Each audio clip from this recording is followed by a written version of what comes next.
He was noisy, he was cocky, he was bold enough to insult a legend, and not just a legend, but the greatest UFC champion the sport has ever seen. Anderson Silva, you absolutely suck!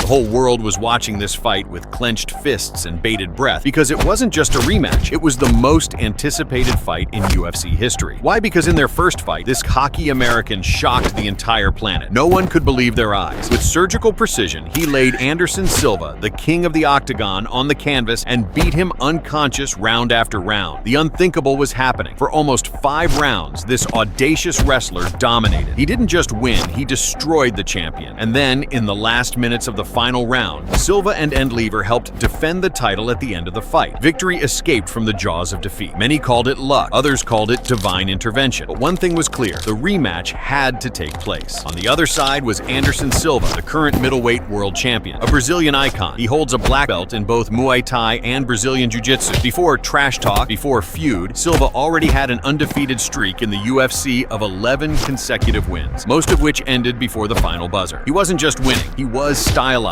acting out, almost flirting with his opponents, making world-class fighters look like amateurs. On the other side stood Chael Sonnen, the self-proclaimed bad guy of MMA, a relentless pressure fighter, a Division I All-American wrestler from Oregon, with over 30 professional wins under his belt. Before the feud, before the chaos, Sonnen had already made a name for himself as one of the most dominant grapplers in the game, dragging world-class strikers into deep waters and drowning them in ground and pound. He didn't need flash, he had pure will and raw grind, with a gas tank that wouldn't quit and a mouth that never stopped running. And when that moment came, it paid off. From the very first challenge to the rematch, the American came with fire in his veins. He was relentless. Like a man possessed, he dragged Silva onto the tatami, waving his arms, depriving the champion of energy just like he did in their first fight. After surviving the storm in the first round, Anderson Silva started dancing. Yes, to dance. His arms are at his sides, his chin is thrust forward, and his gaze is focused on the laser. He missed the blows as if he was made of smoke, as if the laws of physics didn't apply to him. Every dodge served as a signal. You can't hit something you can't touch. And then the return fire followed. With every punch, Silva reminded the world why he was nicknamed the Spider. His punches were fast, brutal, and precise. His blows lashed out like whips. Sonnen, having defended himself from several broadcasts, turned on invulnerability mode and, lowering his hands, began to destroy the American wrestler.